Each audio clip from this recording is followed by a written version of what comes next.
What would happen if a long-standing agreement that allows easy cross-border movement suddenly ends? Today, we delve into the Indian government's decision to terminate the free movement regime with Myanmar.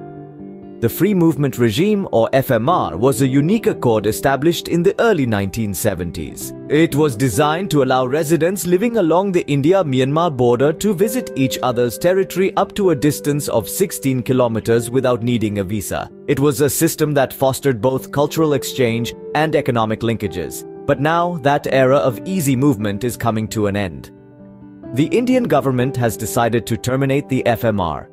The driving force behind this decision: concerns over cross-border criminal activities, illegal immigration, and attacks by anti-India separatist groups based in Myanmar. The government of Manipur, a state that shares a border with Myanmar, has been particularly vocal in its support for this termination. They've cited issues with illegal immigration and alleged involvement of Myanmar migrants in recent disturbances. In fact, they've gone a step further, advocating for the entire 398-kilometer border to be fenced. This proposal, however, has faced considerable objections from civil society groups.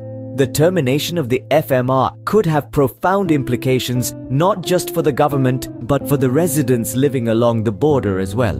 With the termination of the free movement regime, the lives of communities along the India-Myanmar border could change drastically. For over 5 decades, these communities have thrived on the rich ethnic ties and economic linkages that stretch across the border.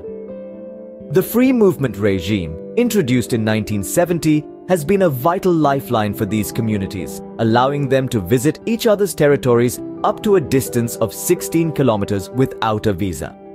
This freedom has facilitated trade, cultural exchange, and the maintenance of age-old familial ties. However, the termination of this regime threatens to sever these connections.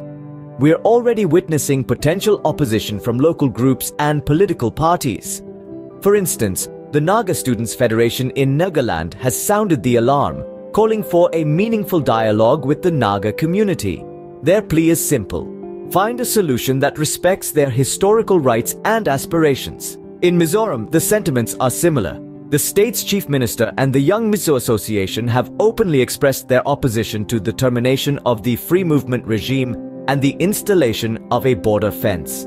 Their concerns echo a common theme: the fear of losing their way of life, their freedom to move and trade, and their ability to maintain the ties that have bound these communities together for generations. The end of the free movement regime could disrupt these communities' way of life, and the opposition to this decision is a testament to that. So, the free movement regime is ending, but what comes next for India-Myanmar border control? The Indian government has already signaled its next step with plans to install an advanced smart fencing system along the border. This initiative aims to create a more secure and controlled border environment. However, the implementation details of this new policy remain under wraps, leaving the public to speculate about the specifics of this advanced smart fencing system. The introduction of this new system is not without its challenges. For one, the timeline for installing the fence is ambitious. The government has set a target of 4.5 years, a time frame that will require significant resources and efficient planning. Moreover, the introduction of a physical boundary may increase tension with Myanmar, adding another layer of complexity to the already intricate India-Myanmar relations. Another concern is the potential backlash from the local communities.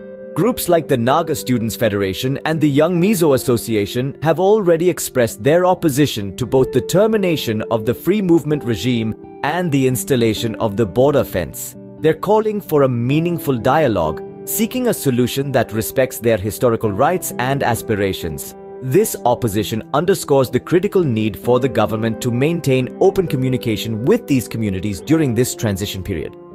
The termination of the free movement regime and the introduction of a new border control system indicate a significant shift in India's approach to its border with Myanmar. It's a shift driven by security concerns, but one that could have far-reaching implications for the communities living along the border and for India's relationship with Myanmar.